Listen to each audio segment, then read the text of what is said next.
Hi guys, అందరూ ఎలా ఉన్నారు? సో ఈరోజు ఈ వీడియోలో వచ్చేసరికి కువైట్ ఎడ్యుకేషన్ సిస్టమ్ గురించి మాట్లాడుకుందాం. సో ఇక్కడ ఎడ్యుకేషన్ సిస్టమ్ వచ్చేసరికి కువైటీ సిటిజన్స్కి మ్యాక్సిమం వాళ్ళు ఎంతవరకు చదవాలనుకుంటున్నారో అంతవరకు ఫ్రీగా అనేది ఎడ్యుకేషన్ అనేది ఉంటుంది. అది కూడా కొన్ని కాలేజెస్లో యూనివర్సిటీస్లో అయితే పర్సంటేజ్ బేస్డ్ అడ్మిషన్ అనేది ఉంటుంది అనమాట.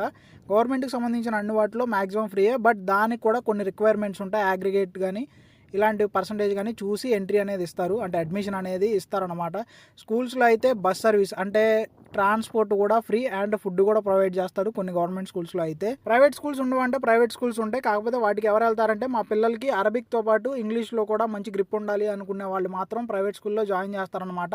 గవర్నమెంట్ స్కూల్స్లో మాత్రం ప్రైమరీ లాంగ్వేజ్గా అరబిక్ అయితే ఉంటుంది. నార్మల్ ప్రైమరీ అండ్ సెకండరీ స్కూల్స్లో ఇండియన్స్ మన లాంటి వాళ్ళకి ఎలో ఉంటుంది, అంటే ఎలో ఉంటుంది.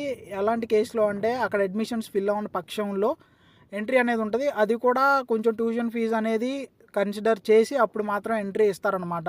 అవుట్ సైడ్ కంట్రీ వాళ్ళకి మొత్తం అయితే ఫ్రీ ఎడ్యుకేషన్ అనేది ఉండదు. మాక్సిమం టు మాక్సిమం ఎంతో కొంత ట్యూషన్ ఫీజు అయితే పే చేయాల్సి వస్తుంది. ఇంకా యూనివర్సిటీ స్టడీ విషయానికి వచ్చేసరికి ఇక్కడ కంట్రీలో ఉన్నది ఒకే ఒక యూనివర్సిటీ, అది కూడా కువైట్ యూనివర్సిటీ అనమాట. ఇక్కడ ఏంటంటే కువైటీస్కి ఎడ్యుకేషన్ అనేది ఫ్రీగా ప్రొవైడ్ చేయడం జరుగుతుంది. కాకపోతే ఇందులో అడ్మిషన్ అనేది సెకండరీ ఎడ్యుకేషన్ ఉంటుంది కదా, దాంట్లో వచ్చిన పర్సంటేజ్ని బట్టి బేస్ అయి ఉంటుంది అనమాట. సైన్స్కి సపరేట్ ఉంటుంది, ఆర్ట్స్కి సపరేట్ ఉంటుంది అనమాట పర్సంటేజ్ క్రైటీరియా అనేది.